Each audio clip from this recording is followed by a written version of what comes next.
When the First World War broke out, the communists believed that the working class of every country would rise and overthrow their rulers. Instead, they all remained loyal to their own countries and fought to protect them. When the Russian Revolution broke out in 1917, the communists believed it would spread worldwide.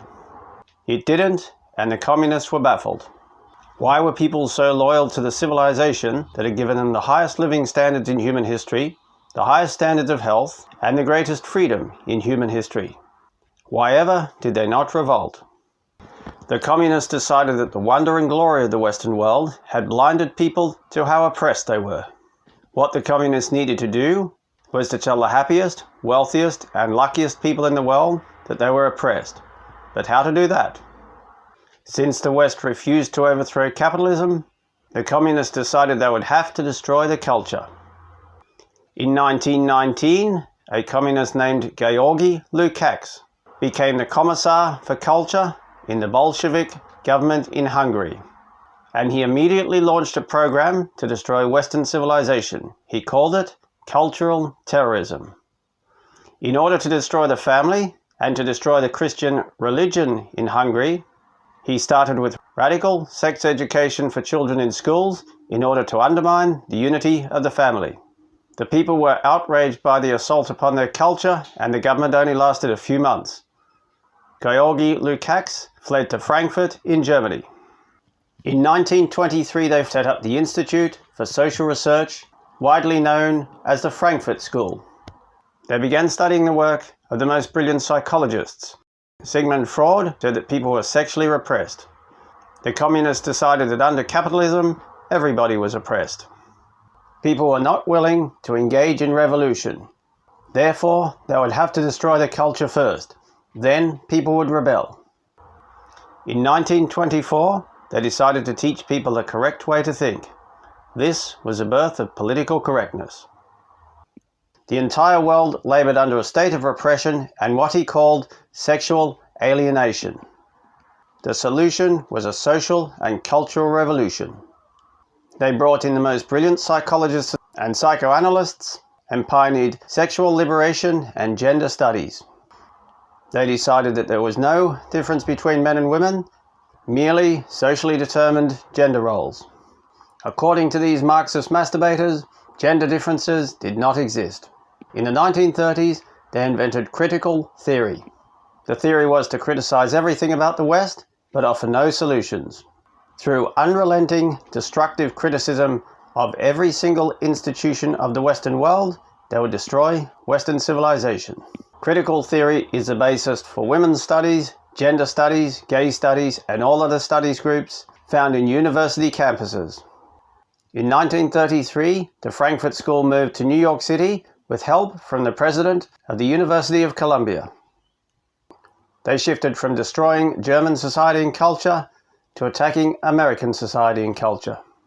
Not only did they implement critical theory, but they also developed studies in prejudice. The final step was when they politicized logic itself. In 1947, two members of the Frankfurt School, Theo Adorno and Max Horkheimer, published Dialectic Enlightenment, which argued that the celebration of logic and reason and the Enlightenment itself had led to fascism and totalitarianism. Therefore, reason was oppression and must be abandoned. Horkheimer wrote, "Logic is not independent of content." He meant any argument that criticized Western values was logical, any argument that supported Western values was illogical. In 1950, Theodor Adorno published The Authoritarian Personality, a book that claimed that the American people possessed many fascist traits, and that anyone who supported traditional American culture was psychologically unbalanced and a fascist. Today, the politically correct label opponents fascists and suggest they need psychological treatment in the form of sensitivity training.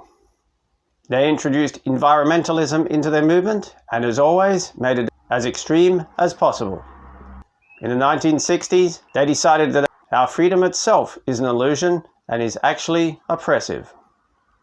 They created a new type of tolerance which they called liberating tolerance.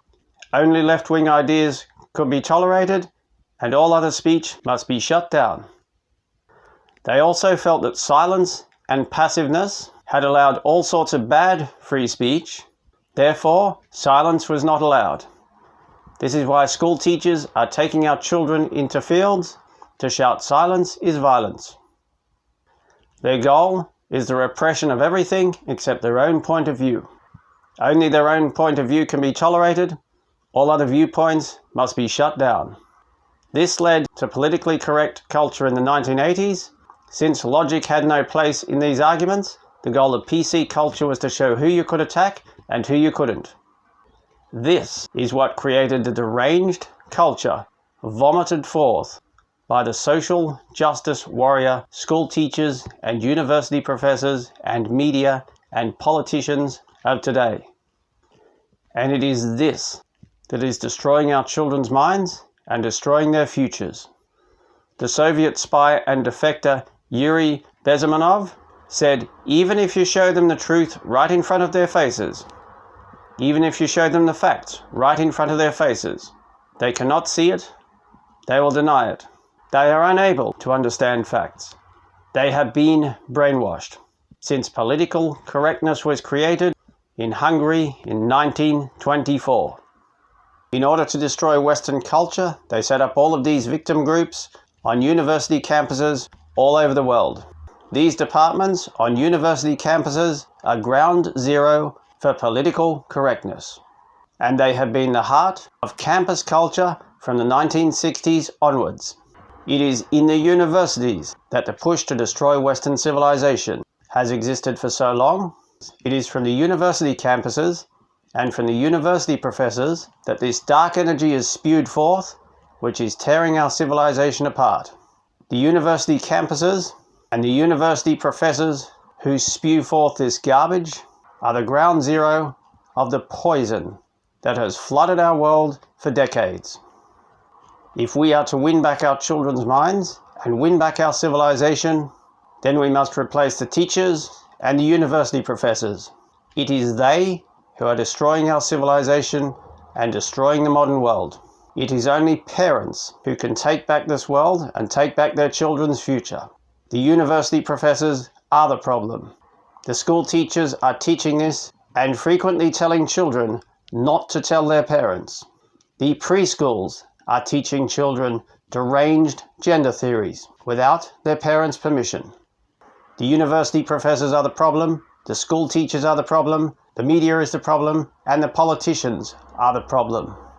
Only ordinary people can win back our civilization. Our children's futures depend upon it. If we do not take back our culture, then our children will not have a future. We must take back our civilization. Our children's futures depend upon it.